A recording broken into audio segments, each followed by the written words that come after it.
Hello everyone, welcome to education insider. इस video में हम पढ़ने वाले हैं UP DElEd second semester math की यूनिट 13 और ये लास्ट यूनिट है मैथ की। इसके बाद हमारे मैथ का जो सेकेंड सेमेस्टर का मैथ सब्जेक्ट है वो पूरी तरह से कंप्लीट हो जाएगा। तो चलिए, यहाँ पे हमारी लास्ट यूनिट है और यूनिट 13, यूनिट 12 तक हमने टोटल कंप्लीट कर लिया है। अब इस यूनिट को कंप्लीट करने के बाद हमारा पूरा सिलेबस मैथ का कंप्लीट हो जाएगा सेकंड सेमेस्टर का। फिर उसके बाद हम क्या करेंगे, उसके बाद हम क्वेश्चन को सॉल्व करेंगे चैप्टर वाइज। तो चलिए, यहाँ पे अब हम स्टार्ट करते हैं यूनिट 13। यूनिट 13 है त्रिभुज के संदर्भ में सर्वांग क्षमता तथा समरूपता की शर्तें। यूनिट 12 जो थी उसमें हमने बेसिकली जाना था कि सर्वांग क्षमता और समरूपता क्या होता है, उसके बारे में हमने बेसिक नॉलेज ली थी। अब इस चैप्टर में हम क्या करेंगे, इसमें हम इसकी कुछ शर्तों के बारे में जानेंगे कि कौन सी शर्त होनी चाहिए तब दो आकृतियां सर्वांगसम होती हैं या समरूप होती हैं। तो चलिए, सबसे पहले हम देखते हैं सर्वांग क्षमता की शर्तें। तो हमने जाना कि सर्वांग क्षमता क्या होती है, जिसमें सर्व अंग समान हो, यानी दो भुजाओं के जब सब अंग समान होते हैं तो उसको हम सर्वांग क्षमता बोलते हैं। और इन डिटेल में हमने यूनिट 12 में देखा है, तो आप उस वीडियो को पहले देख लें, उसके बाद इस वीडियो को देखें। तो चलिए, यहाँ पे हम सबसे पहले शुरू करते हैं कि सर्वांग क्षमता की शर्तें। तो यहाँ पे सर्वांग क्षमता की 3 शर्तें होती हैं। तो पहली शर्त हम देखते हैं जो कि है एस सर्वांग क्षमता नियम। ये है शॉर्ट में और इसकी फुल फॉर्म होती है साइड साइड साइड रूल, या हिंदी में हम बोले तो भुजा भुजा और भुजा रूल, ये नियम होता है। तो इस नियम को हम आगे देखेंगे ये क्या नियम होता है। यदि एक त्रिभुज की तीनों भुजाएं क्रमशः किसी दूसरे त्रिभुज की संगत भुजाओं के बराबर हों तो दोनों त्रिभुज सर्वांगसम होते हैं। इसे त्रिभुज की सर्वांग क्षमता का भुजा भुजा भुजा नियम भी कहते हैं। इसमें क्या होता है कि कोई एक त्रिभुज है, ठीक है, और उसके साथ दूसरा त्रिभुज है कोई, तो उस त्रिभुज की अगर तीनों भुजाएं संगत भुजाएं बराबर हो, कहने का मतलब है जैसे हमने यहाँ पे दो त्रिभुज लिए हैं, ठीक है, इन दो त्रिभुज में अगर हम देखें तो त्रिभुज ए बी सी में अगर हम देखें और त्रिभुज पी क्यू आर, तो यहाँ पे इस त्रिभुज ए बी जो है उसकी भुजा कितनी है, 3 सेंटीमीटर है। उसकी भुजा कितनी है, 3 है ना। कोई भी यूनिट हम मान लेती है सेंटीमीटर में, मान के चलिए सारी भुजाएं। तो इस त्रिभुज ए बी सी डी में हमने देखा कि त्रिभुज ए बी सी त्रिभुज ए बी सी में हमने देखा कि जो भुजा ए बी है, भुजा ए बी भुजा ए बी की जो लंबाई है वो बराबर है किसके, भुजा पी आर के, भुजा पी आर के। वैसे ही हम देखें कि भुजा बी सी की जो लंबाई है वो बराबर है किसके, भुजा बी सी की पी क्यू के, पी क्यू के। फिर हम देखें भुजा ए सी जो है वो बराबर है भुजा आर की या क्यू आर की। तो ए सी भुजा बराबर है क्यू आर या आर क्यू, कुछ भी लिख सकते हैं, ठीक है।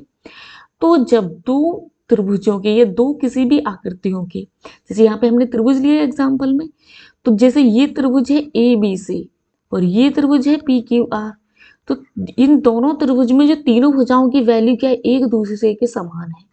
तो इस जब एक दूसरे के समान होती है तीनों भुजाएं दो त्रिभुज की, तो उसको हम भुजा भुजा भुजा नियम बोलते हैं। तीनों भुजाएं बराबर हैं, तो जब तीनों भुजाएं अगर बराबर होती हैं दो त्रिभुज की, तो वो त्रिभुज एक दूसरे के सर्वांगसम कहलाते हैं और सर्वांगसम का ये चिन्ह होता है।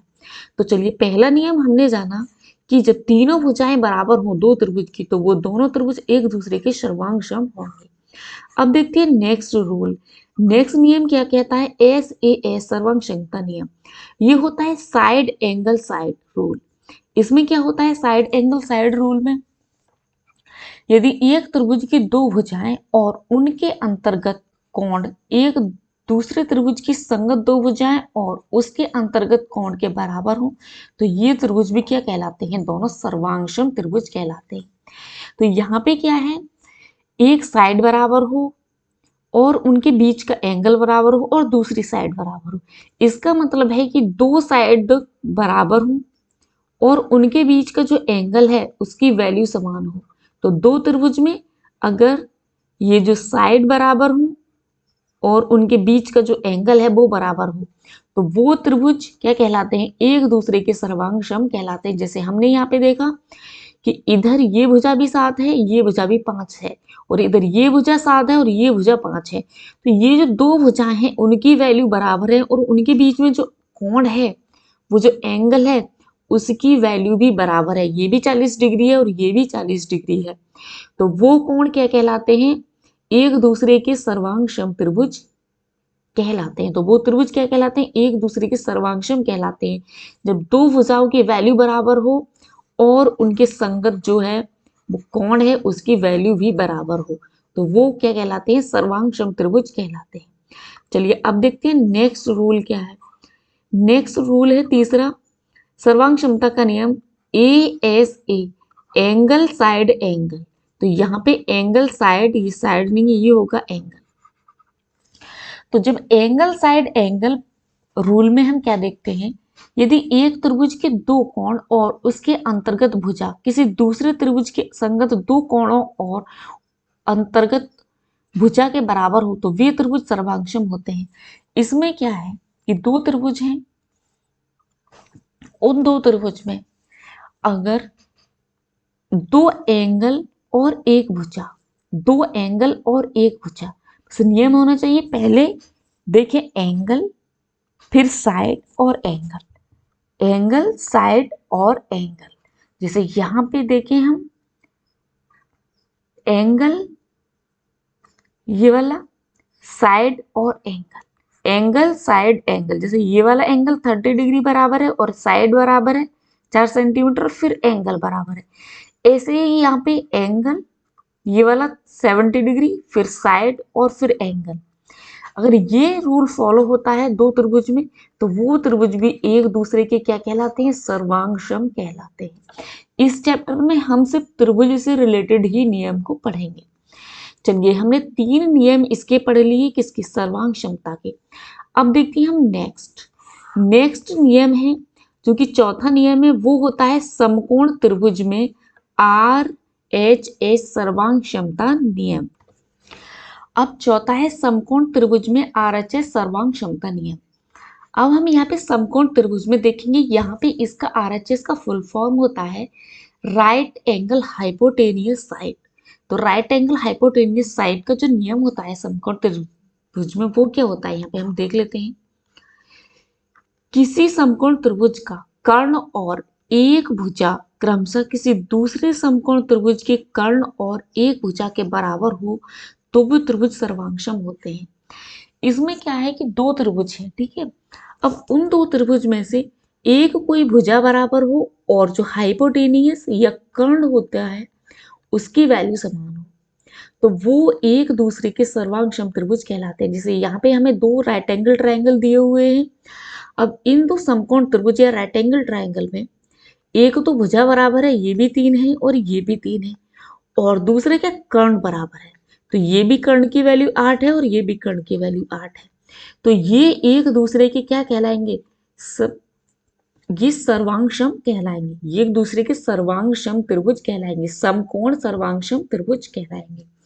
तो यहाँ पे हमने जाना अगर इनकी जगह मान के चलिए ये राइट एंगल ट्रायंगल है, दूसरा भी राइट एंगल ट्रायंगल होता, कर्ण तो उसका बराबर होता मान के चलिए 8, लेकिन अगर उसकी कोई भुजा बराबर नहीं होती, जैसे यहाँ पे 3 है यहाँ पे 2 होती, तो वो एक दूसरे के सर्वांगसम त्रिभुज नहीं कहलाते।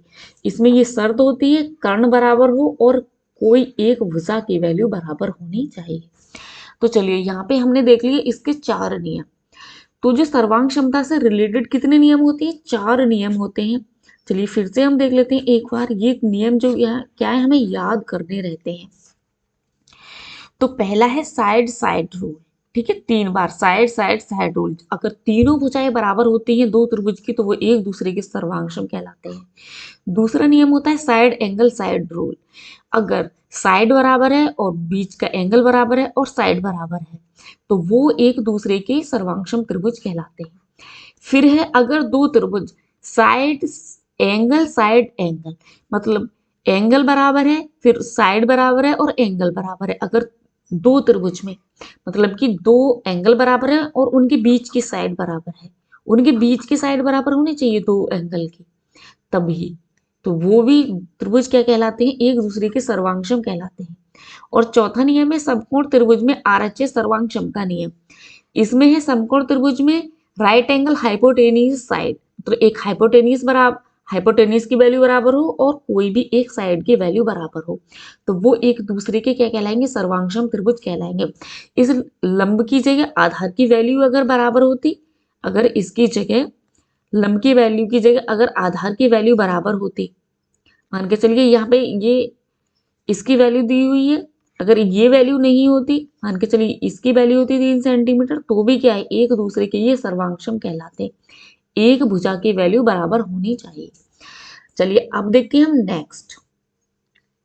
अब हम यहाँ पे देख लेते हैं, हमने यहाँ पे ये रूल तो देख लिए कि सर्वांग क्षमता के क्या क्या रूल होते हैं। अब देखेंगे हम यहाँ पे कि इसके महत्वपूर्ण बिंदु और इससे रिलेटेड कुछ महत्वपूर्ण पॉइंट्स के बारे में हम यहाँ पे जानेंगे। पॉइंट्स हैं, सर्वांग क्षमता के महत्वपूर्ण तथ्य या बिंदु, इससे रिलेटेड कुछ पॉइंट्स हैं जो कि हमें क्वेश्चन में क्या है, ऑब्जेक्टिव टाइप में या अति लघु में एकदम डायरेक्ट से पूछ लिए जाते हैं। तो चलिए यहाँ पे हम देखते हैं, पहला पॉइंट है सर्वांगसम वस्तुएं एक दूसरे की प्रतिलिपियां होती हैं। प्रतिलिपियां मीन्स एक दूसरे की फोटोकॉपी होती है। जो सर्वांगसम वस्तु होती है वो एक दूसरे की एकदम से फोटोकॉपी होती है।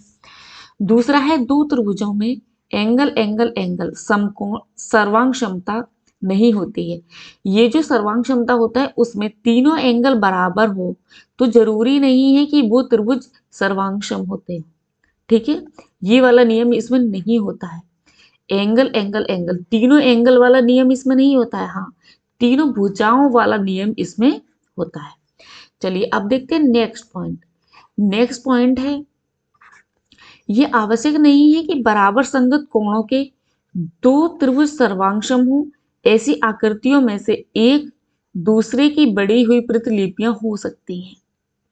इसमें है कि ये आवश्यक नहीं है कि बराबर संगत कोणों के दो त्रिभुज सर्वांगसम हो। अगर संगत कोण बराबर है तो इसका मतलब ये नहीं है कि वो सर्वांगसम हो। जैसे हमने यहाँ पे देखा एंगल एंगल एंगल वाला नियम, अगर तीनों कोण बराबर हैं तो जरूरी नहीं है कि वो एक दूसरे के सर्वांगसम हो। एक दूसरे के सर्वांगसम नहीं हो सकते क्योंकि उनका साइज तो छोटा बड़ा हो सकता है ना, लेकिन सर्वांगसम में क्या है, साइज भी छोटा बड़ा नहीं होना चाहिए, साइज भी एकदम बराबर होना चाहिए। वही त्रिभुज क्या कहलाते हैं, सर्वांगसम कहलाते हैं। तो वही इस पॉइंट में है। अब देखते हैं नेक्स्ट पॉइंट है हमारा, दो त्रिभुज सर्वांगसम होंगे यदि वे एक दूसरे की एक जैसी प्रतिलिपियां या कॉपी हो, जो कि हमने पॉइंट नंबर 1 देखा था कि दो त्रिभुज तभी सर्वांगसम होते हैं जब वो एक दूसरे की फोटो कॉपी होते हैं, एकदम से कॉपी होते हैं। अगर हम एक के ऊपर एक त्रिभुज को रखें तो वो दूसरा त्रिभुज दिखाई नहीं दे, इसी को हम क्या बोलते हैं, एकदम उसका फोटो कॉपी होना चाहिए, प्रतिलिपि होनी चाहिए, तो वे त्रिभुज एक दूसरे के सर्वांगसम कहलाते हैं। चलिए यहाँ पे हमने देख लिया सर्वांग क्षमता से रिलेटेड नियम। चलिए अब देखते हैं हम दूसरा, नेक्स्ट देखते हैं त्रिभुजों की समरूपता के नियम। अभी देखे थे हमने सर्वांग क्षमता के नियम, अब देखेंगे हम इनकी समरूपता के नियम। तो चलिए समरूपता के नियम हम देखते हैं। दो त्रिभुज समरूप होते हैं, कब समरूप होते हैं, उनके संगत कोण बराबर हो, दो त्रिभुजों के संगत कोण बराबर हो, उनकी संगत भुजाएं एक ही अनुपात में हो, अर्थात समानुपाती हो। उनकी जो भुजाएं हैं एक बराबर ना होकर समानुपात में हो, एक ही अनुपात में हो, तो वह भुजाएं क्या, वो त्रिभुज क्या कहलाते हैं, एक दूसरे के समानुपाती कहलाते हैं। जरूरी नहीं कि भुजा की वैल्यू बराबर हो, बस वो अनुपात में बराबर होनी चाहिए। तो चलिए इसके बारे में भी हम आगे देखेंगे कि कैसे अनुपात में बराबर होनी चाहिए। अब देखते हैं नेक्स्ट, दो समरूप त्रिभुजों के क्षेत्रफलों का अनुपात इनकी संगत भुजाओं के अनुपात के वर्ग के बराबर होता है। इसका मतलब है कि दो अगर समरूप त्रिभुज हैं तो उनका अगर हम क्षेत्रफल निकालें, क्षेत्रफल का अनुपात निकालें, तो उनकी जो संगत भुजाएं होती हैं अगर हम उनके भुजाओं के स्क्वायर कर दें तो उनका जो क्षेत्रफल है उनकी भुजाओं के स्क्वायर के बराबर होता है, अनुपात के स्क्वायर के बराबर होता है। तो इस नियम को भी हम अभी देखेंगे। यहाँ पे देखिए पहला है कि संगत कोण अगर बराबर है, तो संगत कोण अगर बराबर है तो क्या होगा, तो संगत कोण जो हमने यहाँ पे पहला पॉइंट देखा था कि उनके संगत कोण बराबर हो, तो उसका मतलब है संगत कोण का मतलब है यहाँ पे कि हमने दो त्रिभुज लिए ए बी सी और दूसरा है डी ई एफ। तो यहाँ पे संगत कोण का मतलब है कि एंगल ए जो है वो बराबर होना चाहिए एंगल डी के। दूसरा है एंगल बी जो है वो बराबर होना चाहिए एंगल ई के। वही एंगल सी है वो बराबर होना चाहिए एंगल एफ के। तो ये है संगत कोण के बराबर का नियम। अब देखते हैं नेक्स्ट था कि जो संगत भुजाएं हैं वो एक दूसरे के अनुपात में या समानुपात में होनी चाहिए। तो इसका मतलब है कि जैसे ये त्रिभुज हैं दो, तो ए बी जो भुजा है ए बी बटे अगर डीई हम करें तो वो एक अनुपात में होनी चाहिए। इसका मतलब है कि मान के चलिए ये भुजा है दो, तो ये जो दूसरी भुजा है डी वो मान के चलिए चार है। तो अगर हम इनका अनुपात निकालें ए बी बटे डी ई, ठीक है। वहीं दूसरी भुजा देखते हैं हम बी सी और ए सी। बी सी अगर दूसरी भुजा है बी सी, तो बी सी भुजा हम मान के चल लेते हैं ये है 6, ठीक है। और जो ई एफ भुजा है वो है 12। जैसे ए सी भुजा है, ए सी भुजा हम मान के चलते हैं 8 है, और जो डी एफ भुजा है वो है 16। तो इसका मतलब है कि अगर हम इनकी भुजाओं का अनुपात या समानुपात की बात करें तो ए बी बटे डीई अगर हम करें, तो जैसे ए बी बटे डीई की वैल्यू कितनी है 2, ए बी की वैल्यू कितनी है 2 और डीई की वैल्यू कितनी है 4, बराबर बी सी की वैल्यू कितनी है 6 और ई एफ की वैल्यू कितनी है 12, ए सी की वैल्यू कितनी है 8 और डी एफ की वैल्यू कितनी है 16। अब ये जो वैल्यूज हैं वो तो अलग अलग हैं। देखो इस वाले त्रिभुज की भी ए बी की वैल्यू अलग है और इस वाले त्रिभुज की डी ई की वैल्यू भी अलग है। इधर 2 है और इधर 4 है। वैसे ही बी सी की वैल्यू भी अलग है 6 और ई एफ की वैल्यू भी अलग है, यहाँ पे 12 है। ए सी की वैल्यू 8 है लेकिन डी एफ की वैल्यू 16 है। वैल्यू तो अलग अलग है, लेकिन इसका मतलब क्या है, अनुपात का मतलब क्या है। अगर हम इनका अनुपात निकालें, जैसे यहाँ पे 2/4 है तो 2 एकम 2 और 2 दूनी 4, 3 एकम 3 और 3 दूनी 6, 8 एकम 8 और 8 दूनी 16। तो इनका जो अनुपात आ रहा है वो क्या आ रहा है 1/2 बराबर 1/2 बराबर 1/2। तो इनका अनुपात क्या है, तीनों का बराबर आ रहा है। इनका अनुपात क्या है, भुजाओं का बराबर आना चाहिए, समानुपात में होनी चाहिए। समानुपात का मतलब एक ही अनुपात में होनी चाहिए। तो चाहे वैल्यू अलग अलग हो लेकिन जो अनुपात है उनका समान होना चाहिए। तो इसका ये मतलब है, ठीक है। तो क्या कहलाएंगे वो त्रिभुज, एक दूसरे के समान समरूप त्रिभुज कहलाएंगे। चलिए अब देखते हैं हम नेक्स्ट पॉइंट। नेक्स्ट पॉइंट है कि जो हमने यहाँ पे देखा था थर्ड पॉइंट, दो समरूप त्रिभुजों के क्षेत्रफल का जो अनुपात है इनकी संगत भुजाओं के अनुपात के वर्ग के बराबर होता है। तो ये क्या है कि अगर हम क्षेत्रफल निकालें किसी भी त्रिभुज का, तो अगर हम जैसे त्रिभुज एबीसी का क्षेत्रफल निकालते हैं बटे त्रिभुज डीईएफ का क्षेत्रफल, तो क्या होता है जो संगत भुजाएं थी उनका हम वर्ग का, उनकी भुजाओं का स्क्वायर कर देंगे। जैसे ए बी बटे डीई थी बराबर स्क्वायर बी सी बटे ई एफ उसका भी स्क्वायर और ए सी बटे डी एफ इसका भी स्क्वायर। अगर हमें मान के चलिए एक त्रिभुज है उसका हमें क्षेत्रफल दिया हुआ है इस वाले त्रिभुज का, ठीक है, और एक संगत भुजाओं की वैल्यू दी हुई है हमें, ए बी की वैल्यू भी दी हुई है और डीई की वैल्यू दी हुई है। अगर हमें त्रिभुज डीई एफ का क्षेत्रफल निकालना है तो हम क्या करेंगे, इस वाले फॉर्मूले को ले लेंगे इतने को, है ना। तो हम क्या करेंगे, इस वाले का फॉर्मूले से इसका क्षेत्रफल निकाल देंगे। जब हम दो भुजाओं की वैल्यू पता होगी और एक क्षेत्रफल की वैल्यू पता होगी तो हम इस डी ई एफ का क्षेत्रफल निकाल देंगे। अगर मान के चलिए ये भुजा की वैल्यू हमें नहीं दी हुई है, ये वाली संगत भुजाओं की वैल्यू हमें दी हुई है बी सी बटे ई एफ, तो हम इसको ले लेंगे साथ में और इससे क्षेत्रफल निकाल देंगे। मान के चलिए इसकी वैल्यू नहीं दी हुई है, इन दो संगत भुजाओं की हमें वैल्यू दी हुई है ए सी बटे डी एफ, तो हम इसका स्क्वायर कर देंगे और किसी एक क्षेत्रफल की वैल्यू दी होगी तो हम दूसरे के त्रिभुज के क्षेत्रफल की वैल्यू निकाल लेंगे। तो इस तरह से हम इस फॉर्मूले का यूज करते हैं। इससे हमें 3 फॉर्मूले बनते हैं इस वाले फॉर्मूले से। देखिए पहला बन जाएगा ऐसे त्रिभुज ए बी सी का क्षेत्रफल बटे त्रिभुज डी ई एफ का क्षेत्रफल ठीक है, बराबर AB बटे DE का स्क्वायर। ठीक है, एक ये फॉर्मूला बन जाएगा। अब इसी के साथ हम ये वाली भुजा लिख देंगे और इसी के साथ ये वाली, तो तीन जो फॉर्मूले हमारे यहाँ पे बन जाएंगे। उसको हम जब क्वेश्चन सॉल्व करेंगे तो उसमें इस फॉर्मूले का अप्लाई करके मैं आपको अच्छे से समझाऊंगी। यहाँ पे सिर्फ हम इन नियम को पढ़ लेते हैं। चलिए और देखते हैं हम आगे। आगे है इसके बारे में हमने जाना, ठीक है, कि जो समरूप त्रिभुज होते हैं उनके क्या प्रॉपर्टीज होती हैं या गुण होते हैं, विशेषताएं होती हैं, उनके बारे में हमने जाना। अब हम इनके कुछ नियम की बात कर लेते हैं कि जब दो त्रिभुज होते हैं तो उनमें क्या क्या होना चाहिए तब वे समरूप त्रिभुज कहलाएंगे। तो चलिए पहला जो फॉर्मूला वो नियम है वो है एंगल एंगल एंगल समरूपता नियम। एंगल एंगल एंगल मतलब अगर तीनों एंगल बराबर हैं त्रिभुज के, अगर किन्हीं दो त्रिभुजों में, यहाँ पे हम देख लेते हैं, यदि एक त्रिभुज के तीनों कोण एक अन्य त्रिभुज के क्रमशः तीनों कोण के बराबर हो तो दोनों त्रिभुज समरूप होते हैं। यहाँ पे हमने दो त्रिभुज लिए हैं, ठीक है, त्रिभुज ABC और त्रिभुज DEF।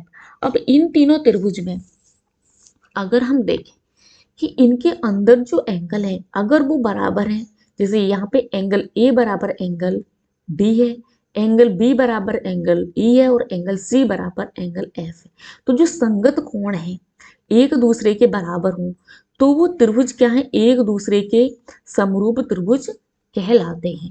तो एक दूसरे के क्या कहलाएंगे, समरूप त्रिभुज कहलाएंगे। तो यहाँ पे जो एंगल एंगल एंगल वाला जो नियम है वो समरूप त्रिभुज में होता है, लेकिन ये सर्वांग क्षमता वाले रूप में नहीं, सर्वांग क्षमता वाले में नहीं होता, ये सिर्फ समरूप वाले में होता है। ये हमें थोड़ा याद करना होता है, नहीं तो इनमें थोड़ी सी कंफ्यूजन हो जाती है, तो आप इसको थोड़ा अच्छे से याद कर लें। तो चलिए यहाँ पे हमने देख लिया एंगल एंगल वाला नियम। अगर तीनों एंगल बराबर हैं एक दो त्रिभुजों के तो वो एक दूसरे के क्या कहलाएंगे, समरूप त्रिभुज कहलाएंगे। तो AB बटे DE बराबर BC बटे EF और CE बटे DF, ये तो खुद से ही क्या है, ये दूसरे के समरूप समानुपात में आ जाएंगी तीनों भुजाएं। चलिए अब देखते हैं हम नेक्स्ट नियम। नेक्स्ट नियम नंबर 2 है SSS समरूपता नियम। यदि दो त्रिभुजों में एक त्रिभुज की तीनों भुजाएं एक दूसरे त्रिभुज की तीनों भुजाओं के समानुपाती बराबर नहीं समानुपाती हो तो समरूप त्रिभुज होते हैं, जो कि हमने अभी देखा था। यहाँ पे अभी हमने ये वाला जो पॉइंट देखा था बिल्कुल वैसे ही वही पॉइंट है। ये जो हमने देखा था ये जो भुजाएं हैं वो एक दूसरे की समानुपात में होनी चाहिए, मतलब कि इनकी वैल्यू चाहे अलग अलग हो लेकिन जब हम अनुपात निकालें तो समान आना चाहिए। वही क्या है इस वाले नियम का है, वही क्या है इसी नियम में है कि जो भुजाएं हैं एक दूसरे के समानुपात में होनी चाहिए। जैसे हमने यहाँ पे देखा कि ये वाली क्या है 3 है और ये वाली क्या है 6 है, तो AB बटे PQ, AB बटे PQ कितना हो जाएगी 3 बटे 6, और BC कितनी है 4, तो BC बटे QR कितनी हो जाएगी, अगर देखिए AB बटे PQ अगर हम लिखें तो AB कितना है 3, PQ कितना है 6 बटे BC कितनी है 4 और QR कितनी है 8 और AC कितनी है 5, और वहीं हम PR देखें तो कितनी है 10, 5 बटे 10 है। ये वैल्यू तो समान नहीं है लेकिन इनका जो अनुपात है वो बराबर आना चाहिए। देखिए 3 एकन 3 और 3 दूनी 6, 4 एकन 4 और 4 दूनी 8, 5 एकन 5 और 5 दूनी 10, तो इनका जो अनुपात में प्राप्त हुआ 1:2, 1:2 और 1:2। तो जो अनुपात आया इन भुजाओं को क्या है, समान है ना तीनों भुजाओं का, तो इसी को ही हम बोलते हैं समानुपाती। तीनों भुजाएं क्या है एक दूसरे की समानुपाती होनी चाहिए, तो वो त्रिभुज क्या कहलाते हैं। अगर दो त्रिभुज में अगर दोनों त्रिभुज की अगर भुजाएं एक दूसरे के समानुपाती हैं तो वो क्या कहलाएंगे, वो त्रिभुज क्या कहलाएंगे, एक दूसरे के समरूप कहलाएंगे। जैसे यहाँ पे क्या है, जो इस त्रिभुज की भुजाएं हैं समानुपात में हैं। तो चलिए अगर ये वाला नियम आता है तो क्या कहलाता है, ये दो त्रिभुज एक दूसरे के क्या कहलाएंगे, समानुपाती कहलाते हैं, समरूप त्रिभुज कहलाते हैं। तो अब देखते हैं हम नेक्स्ट नियम जो कि है 3 नियम। नियम नंबर 3 है SAS समरूपता नियम। तो तीसरा नियम इसमें क्या कहता है, साइड एंगल साइड नियम होता है। ये भुजा कोण भुजा नियम, ये क्या कहता है, यदि एक त्रिभुज का एक कोण दूसरे त्रिभुज के एक कोण के बराबर हो तथा इन कोणों के अंतर्गत आने वाली भुजाएं समानुपाती हों तो दोनों त्रिभुज क्या कहलाते हैं, एक दूसरे के समरूप कहलाते हैं। देखिए इसमें क्या है, भुजा कोण भुजा नियम में ये है कि ये जो दोनों त्रिभुज हैं इनका एक कोण बराबर हो, ठीक है, जो कि एक कोण एंगल ए बराबर है एंगल डी के, और इसके अंतर्गत ये वाली जो भुजा है इसके पास में ये जो भुजा आने वाली है दोनों, जैसे इस वाले त्रिभुज में कौन सी भुजा है इस कोण के, ए बी, और दूसरी है ए सी, और इस वाले त्रिभुज में कौन सी भुजा है इस कोण के, डी ई और डी एफ। तो ये जो भुजाएं हैं वो एक दूसरे के समानुपात में होनी चाहिए, और जो एंगल है वो बराबर होनी चाहिए, और भुजा क्या है, समानुपात होनी चाहिए। भुजाओं का बराबर होना जरूरी नहीं है, लेकिन कोण क्या है वो बराबर होना चाहिए। तो अगर इस नियम को ये फॉलो करता है, दो त्रिभुज फॉलो करते हैं, तो वो एक दूसरे के समरूप त्रिभुज कहलाते हैं।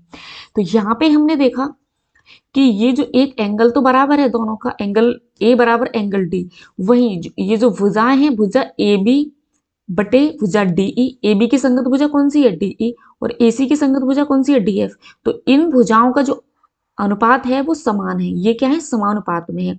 जैसे भुजा ए बी की वैल्यू मान के चलिए हम 3 ले लेते हैं, और इसके संगत जो भुजा डीएफ है इसकी वैल्यू हम 6 ले लेते हैं, और इस वाले त्रिभुज की भुजा AC की वैल्यू हम ले लेते हैं 2, और इसके संगत भुजा DF की वैल्यू ले लेते हैं हम 4। और जब हम इनका अनुपात निकालेंगे, भुजा की वैल्यू बराबर नहीं है, लेकिन जब हम इनका अनुपात निकालेंगे तो क्या इनका अनुपात समान आना चाहिए। देखिए AB की वैल्यू हम रख देते हैं 3, और DE की वैल्यू हम रख देते हैं 6, वहीं AC की वैल्यू 2 रख देते हैं, और DF की वैल्यू कितनी है, 4। अगर अब हम इनका अनुपात निकालेंगे, 3 एकम 3 और 3 दूनी 6, 2 एकम 2 और 2 दूनी 4, तो इनका जो अनुपात हमें प्राप्त हो रहा है वो हो रहा है 1/2 अनुपात 1/2। तो इनका जो अनुपात है वो दोनों का बराबर है, लेकिन भुजाओं की वैल्यू बराबर हो ये जरूरी नहीं है, लेकिन ये जो एंगल है एक इन दोनों भुजाओं के बीच में वो बराबर होना चाहिए दोनों त्रिभुज का। जब ये नियम फॉलो होता है तो ये त्रिभुज एक दूसरे के दोनों समरूप त्रिभुज कहलाते हैं। चलिए अब देखते हैं नेक्स्ट नियम है, नियम नंबर 4, समकोण त्रिभुज में समरूपता। अब हम देखेंगे कोई समकोण त्रिभुज है उसमें क्या समरूपता होती है, हम कैसे उनकी समरूपता के बारे में निकालते हैं। तो यहाँ पे देखिए लिख रखा है, देखिए यहाँ पे है कि यदि किसी समकोण त्रिभुज के समकोण वाले शीर्ष से कर्ण पर लंब डाला जाए तो इस लंब के दोनों ओर बने त्रिभुज संपूर्ण त्रिभुज के समरूप होते हैं, तथा इन पर ये और परस्पर भी समरूप होते हैं तीनों। देखिए यहाँ पे क्या है, एक त्रिभुज हमें दिया हुआ है, समकोण त्रिभुज हमने ले रखा है। समकोण त्रिभुज क्या है, ABC। अब ये वाला जो इसकी भुजा, ये वाला जो शीर्ष है इसका समकोण, जहाँ पे समकोण त्रिभुज बनना है, समकोण यहाँ पे 90 डिग्री का कोण बनना है, तो जहाँ पे 90 डिग्री का कोण बनना है उससे अगर हम ये जो हाइपोटेनियस ये कर्ण है AC इस पर लंब डालें तो क्या एक त्रिभुज ये बन जाएगा और एक त्रिभुज ये बन जाएगा, तो दो त्रिभुज में विभाजित हो जाएगा ये। तो ये जो दोनों त्रिभुज होते हैं वो एक दूसरे के समरूप त्रिभुज बनेंगे बिल्कुल भी। और ये जो तीसरा त्रिभुज है सबसे बड़ा ABC, ये भी क्या है, इन्हीं के समरूप बनेगा। तो ये जो तीनों त्रिभुज हैं वो क्या है, आपस में एक दूसरे के समरूप त्रिभुज कहलाएंगे। तो यहाँ पे हमने जाना, जैसे देखा कि त्रिभुज ABD समरूप है किसके, त्रिभुज ABC पूरे बड़े वाले त्रिभुज के, और फिर ये त्रिभुज BDC भी क्या है, BDC ये भी क्या है, समरूप है। ये तीनों त्रिभुज एक दूसरे के समरूप त्रिभुज कहलाते हैं। अब हमारा यहाँ पे क्या है, यूनिट 13 हमारी पूरी तरह से यहाँ पे कंप्लीट होती है, और यूनिट 13 के कंप्लीट होने के साथ साथ ही हमारे जो DLED सेकेंड सेमेस्टर मैथ के पूरा सिलेबस है वो भी हमारा यहाँ पे कंप्लीट होता है, क्योंकि टोटल क्या है इस चैप्टर में, इस मैथ के सिलेबस में हमारे टोटल कितनी यूनिट थी, चलिए हम देख लेते हैं। टोटल हमारी 13 यूनिट थी, और इन 13 यूनिट को हमने अच्छे से पूरी तरह से कंप्लीट कर लिया है। देखिए पहली यूनिट को भी, दूसरी, तीसरी, चौथी, हमने ऐसे करके सारी 13 यूनिट को हमने कंप्लीट कर लिया है। आज हमारी यूनिट क्या थी, त्रिभुज के संदर्भ में सर्वांग क्षमता तथा समरूपता की शर्तें। तो त्रिभुज के अंतर्गत हमने सर्वांग क्षमता और समरूपता की शर्तों को जाना। तो यहाँ पे हमारे मैथ का पूरा सिलेबस कंप्लीट होता है, सेकंड सेमेस्टर मैथ का। अब हमारा ये सिलेबस तो कंप्लीट हो गया, और उसके साथ ही मैंने कुछ क्वेश्चंस भी कराए हैं एग्जाम्पल लेके समझाने के लिए। अब इसके बाद हम क्या करेंगे, जो प्रीवियस ईयर में क्वेश्चंस पूछे गए हैं क्वेश्चन पेपर में, हम उनको सॉल्व करना शुरू करेंगे और चैप्टर वाइज हम क्वेश्चन को फिर से सॉल्व करना शुरू करेंगे। तो यहाँ पे अब हमारा सिलेबस तो पूरा कंप्लीट हो गया मैथ का। अब बस हमारा यहाँ पे रिवीजन करेंगे हम यहाँ पे, और जो क्वेश्चन आए हैं चैप्टर वाइज अब हम क्वेश्चन सॉल्व करना शुरू करेंगे। चलिए, तो यहाँ पे सभी लोग अपना ये यूनिट फर्स्ट से स्टार्ट करें जिन लोगों ने नहीं देखा है, और वो अच्छे से अपनी तैयारी कर ले।